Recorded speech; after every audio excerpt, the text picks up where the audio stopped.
Amanda as a beautiful woman. The house quiet.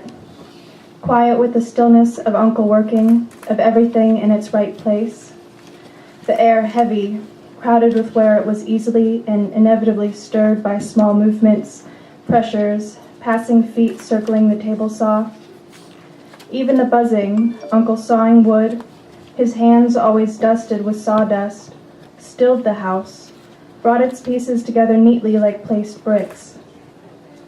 Uncle handled the wood surely, as if it were clay. The stuff melted and grew soft in his hands, sunk into possibilities. Forms rose from the planks in unbelievable dimensions and shapes. I chewed a muffin and watched him. The sawdust tickled my nose, landed high in my nostrils, and dried the spit from my mouth. I guarded my muffin from the air with one hand. I watched Uncle stare all of his knowledge into one thick, frayed piece of wood at a time, searching for those hidden shapes he would dig out of them, long stirring spoons for soup, miniature bowls for pinching salt out of, funny lumpy dogs standing guard at the front porch, twisted and brought out of the knotted, curled wood that most anyone else would find unsuitable for any sort of beautiful shape, and Uncle curled those beautiful shapes carefully out of the wood. The trees saw Uncle do this. The trees could see Uncle and all of us do everything. They were so tall and there were so many of them.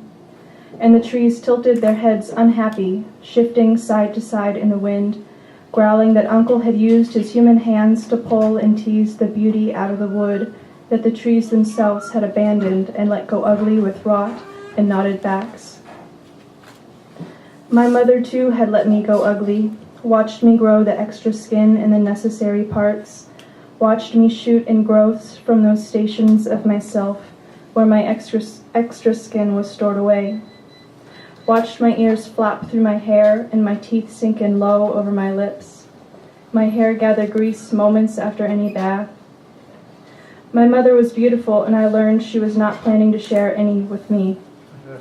With Amanda and Margaret, I saw beauty was something passed around between people, something that moved from men to women, or between women, in that case always a kind of stealing, or on the other end a giving up, but never between men.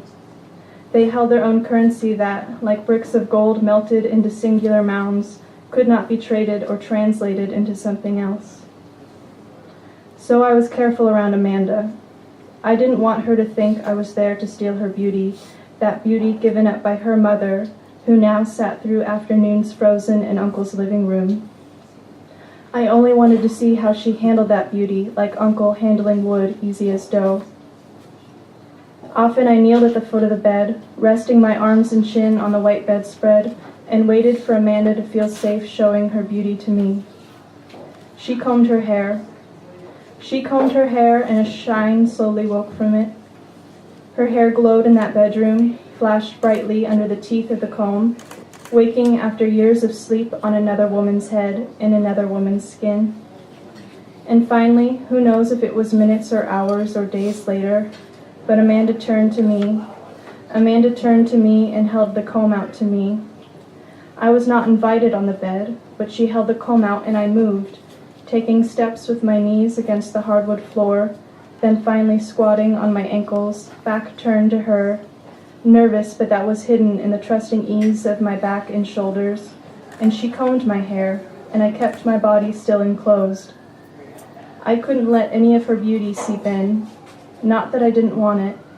I did want it, but she would know, would feel that drop move from her like a great weight sinking to the bottom of the ocean, and she wouldn't trust me anymore, and so I kept my eyes and my mouth closed, and I imagined my nose and ears and all my skin closed too. And so Amanda learned to trust me, to share her comb with me because I was quiet and closed. I didn't take or expect. I was heavy and unshifting as a rock. Nothing could be added, only taken away. The others, sitting in the living room, always turned towards her when she entered. They waited, not breathing, completely open and gaping and waiting to be shown that yes, she had the beauty, and yes, it was alive, and she was keeping it alive with her own blood, her own salt and sugar. She could not walk into the kitchen and use her hands, drink straight from the carton, leave the beauty behind, just be nothing for a moment, not seen by anyone. But it was some kind of roll, some kind of currency, some kind of rent check that she had to peel an orange slowly and delicately with a knife, eating one section at a time, and always offering pieces to everyone present, never in her hand, always on a white plate, even if it was paper instead of porcelain and wrinkled. Amanda opened a dresser drawer. Amanda let me pick out a sweater, and then I couldn't stop, and I chose a skirt and blouse for myself too, pointing each time and Amanda saying, "Oh yes, you should try that one." Amanda braided my hair too, and it was all pulled so tight my forehead was as smooth as marble. Then she grabbed a black pen and told me to look at the ceiling. She lifted my eyelid away and rubbed it with something soft, so much so that it felt like she was brushing the bottom of my gut instead of my eye, and that was enough to make someone feel sick. My eyelid tried to kick itself out of Amanda's hand, and she used her thumb to pin it back down and drag the makeup along like she was cutting open a bag of rice, and finally let go. Gray tear water filled my right eye, and it burned when I blinked, but when I raised my hand to rub it, Amanda stopped me. "Don't. You'll mess it up. Now we'll do the other one." Amanda finished and let go. I blinked wide-eyed and with my mouth foolishly open. My whole face felt hot and wet. Amanda told me I looked great, and she bent down to look me in the eyes like she was looking in a hole. "She's becoming a woman," they had said. "Can't you see she's growing? Her hips, her legs, all softness bundled, melons of tissue layered. Look at them, the packets of skin ready to grow their parts as a woman. Looking at them, you could see what they would be next, like a parlor trick, like looking through her skin and through time. So seeing her body swollen, we didn't see her awkwardness, her disproportions, her heavy sag she had to walk funny until she knew how to hold herself. We saw her years ahead, sufficiently stretched, skin and fat having settled, the iron smell wet, deep like wet dirt, lake water concentrated and spilling out from beneath her.